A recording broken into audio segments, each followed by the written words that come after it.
I want you to actually put yourself in Medina right now. Let's say you live there. Abu Bakr is the Khalifa. He leads the Salah. He leads the prayer. He said every day after Fajr, Abu Bakr radiallahu anhu would go in an opposite direction of his house and he would go deep into the desert. I was very curious. Right? What does he do out there? So Umar radiallahu anhu said, I'd watch him every single day. He'd go to Salat al-Fajr and then Abu Bakr does not return home. He just walks far away into the desert. So he said, every day I'd wonder, ila ayna yakhruj? Where does he go? Where does he go? Where does he go? He said, one day I said to myself, la atba'anna. That's it. I'm going to go follow him and find out what he's doing. I just can't get over this curiosity of mine. So Umar radiallahu anhu said, I kept the pace from him to where he was at the end of my eyesight. Meaning I walked just as far away to where I could still see him. And then he said, I saw him go into this beat up old house. So Umar radiallahu anhu said, I quickly went and I hid behind. And he said, he spent a long time in there. It wasn't like a short amount of time. He spent a long time until after the sun was up, meaning it was getting hot. This is after Fajr, this is way past Duha, way past sunrise. And it got hot, and then Abu Bakr radiallahu anhu left the home, and he made his way back to Medina. He said, this is way out of the city of Medina now. This isn't even the city of Medina right now. Way out of the city of Medina.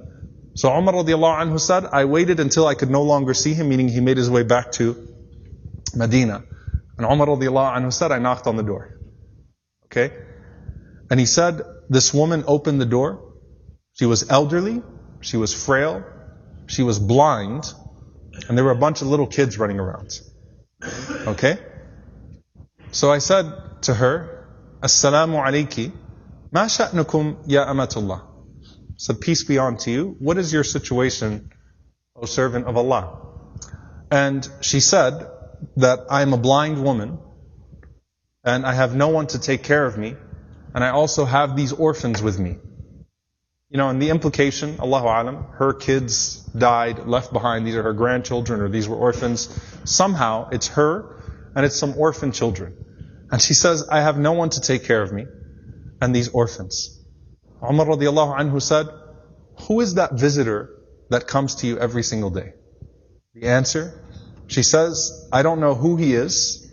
لا يذكر لي اسمه أبدا. He never once shared his name with me. He never bothered to tell me his name.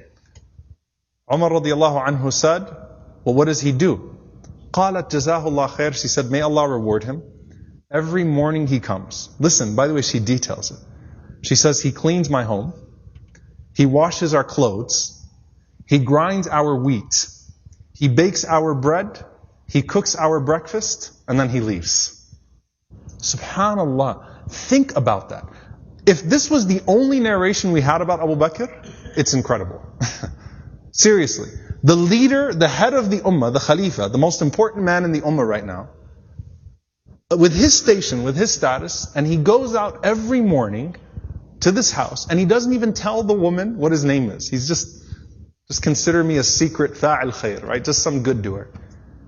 Washes the clothes, cleans the house, grinds the wheat, bakes the bread, cooks the breakfast, and then makes his way back to govern the ummah. That is absolutely incredible. Umar radiallahu ta'ala anhu says, every single day? Like, is this really what he does every single day? She said, every day, may Allah bless him. Umar radiallahu anhu said, do you pay him anything? She said, nothing. Umar radiallahu ta'ala anhu started to cry, and he said, أَتَعَبْتَ الْخُلَفَاءَ بَعْدَكَ يَا أَبَا بَكْرِ. You have exhausted every successor of yours, O Abu Bakr. You've exhausted us. Anyone that comes after you,